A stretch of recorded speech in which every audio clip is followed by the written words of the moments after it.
mistake because some employee, brought their laptop into work and sort of infected the manufacturing network, or whether there's actually malicious actors that are using this as a way of owning up a lot of machines and so sort of seeding their bot network. It doesn't actually even matter, right? There needs to be a way to detect this situation. That's pretty scary. Tan? Oh, not much keeps me up at night. He's fearless. I drink pretty heavily, just pass out. So. Mudge. Current administration and having to get onto a panel with the other L0pht guys after we did beat 10 you up, years, so. given all the pain that we went through and put each other through during certain parts of that stake. Yeah, don't remind us. SR, what scares the hell out of you? James Atkinson. I don't want to be anywhere near that guy. Paul? I think some of the trends with virtualization is kind of scary. Before you'd have 200 physical systems, and they'd be all running on separate segmented networks and whatnot. But you're seeing now clients actually want to take those 200 systems and they want to condense them down onto 1 or 2 systems.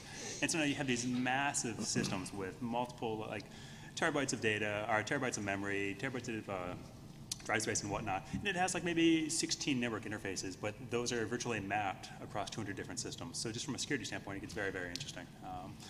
I think there's a lot of research that's being performed right now on that, and I think that's going to be the future. As companies are trying to cut back costs and whatnot and move towards these virtual systems, I think it's going to be a new paradigm for security and whatnot, a lot of new areas of interesting research and potential attacks. Christian? Embedded systems, Here. things that are getting hooked up to the internet. I shuddered when I realized that, after seeing 8 vulnerabilities in libtiff over the last 2 months, that class 3 fax is libtiff, okay? You send a fax, it's sending it as TIFF, and you know that those low-level drivers are going to be shared all over the place and based on some old TIFF reading code. You got multifunction devices that are bridging the fax network, phone lines with your internal LAN. You got your printer, fax, scanner, multifunction device. Those things are, opening up all kinds of, complexity. I noticed that my DVD player has its own CPU on it, and that CPU has its, firmware that can be downloaded to it by the BIOS or by any other, thing that happens to get in early enough. Ethernet cards are updatable. Just the thought of if somebody going through and Trojaning a whole bunch of Ethernet cards and selling them at the flea market is a little scary. So I mean, there's a whole lot of stuff out there that's now, not burned into ROM, but is upgradable, and software that's running in weird little places on CPUs that didn't used to, have its own, memory CPU and bus on itself. So that stuff is really interesting. Thanks, guys. Do we have time to have a couple questions from the audience? Is that okay?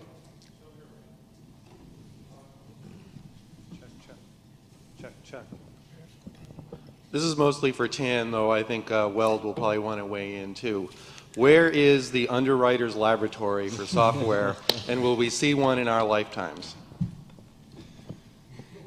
Well, I could answer, but Tan actually wrote the paper in '98 and really came up with the original concept because he was looking at the way that other security products pre-software were certified, and with things like safes and other security devices, you had an independent certification of its capability and a rating, or they couldn't sell it, right? But today, we buy software devices, security products, and we have absolutely no idea whether this stuff really works or not. And it wasn't that it was a rating of it's safe. It was like the original Underwriters Lab saying it takes X amount of time before the integrity. Go for it, Dan. I just think that it hasn't come about because there hasn't really been a credible entity that's jumped on it. Like maybe someone like the post office or someone that's kind of removed from things would be anyone that could be a notary public or something like that could have, run this as a program from a brand name perspective. So I don't know if Veracode is looking at doing that. At Veracode, we do have ratings that we can rate software. It's not sort of our main business is doing ratings, but we can produce one if someone sends us software from a vulnerability perspective, not from a does it functionally work. There is one organization which does have that brand, which is getting into this, which is Moody's. And Moody's is coming out with operational risk ratings, and they will, they have a process of certifying your organization at the organization level. So I think it'll slowly happen. It almost happens in every industry. It's a normal maturation. There's also Alberto Savoia, who I think the co-founder of Agitar, has a side project he calls CRAP, and I forget what the acronym is, but you can upload your code and they'll tell you its crappiness level. That's basically Veracode service, but we call it security review. Super crap. Super crap. It's like crap, but better. Only better. Okay, any other questions? I saw some hands out there. Oh, it's down here in the front. Has the loft ever been owned? Oh, that's a good story. Did you guys hear the question? Yeah. Has the loft ever been owned? Well, Define owned. yeah. First off, anybody who ever tells you that their systems have never been compromised doesn't know what the hell they're talking about. The best you can really do is say, not to the best of our knowledge was it ever owned. And one of the things that we used to do is certain people who would terrify me when I was rebuilding the kernel and kind of running some of the main systems is I'd actually go and offer root access to certain people who I thought would probably target us and would have a high likelihood of successfully getting in. And then once telling them that I was going to give them the root password, that if anything bad happened to the system, I would come after them. This is kind of like Microsoft offering the source code and trying to put you under an NDA. So we learn from certain things. We did on one April Fool's, April 1st, we owned ourselves and defaced our own web page and got a lot of people calling up and laughing. And we did run a bulletin board system as well. And that one was outside of our internal network, did not have any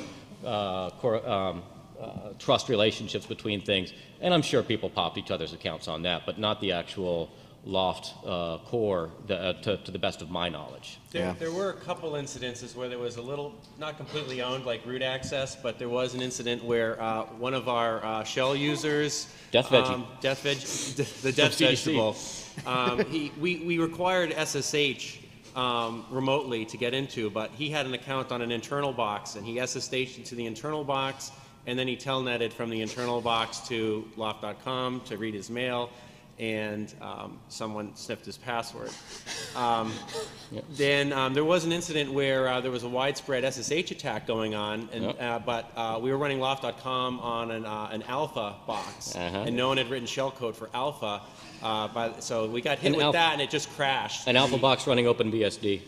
So using weird architectures on your internet-facing machines is definitely beneficial. And the fact that we actually had a $30,000 or $50,000, because they were tough to come by, sunscreen that was kind of a prototype one, non-addressable interfaces, when Sun Microsystems was still putting it together, and it was a really cool, really well done system that nobody had really seen. This was prior to like the whole firewall ones and everything else.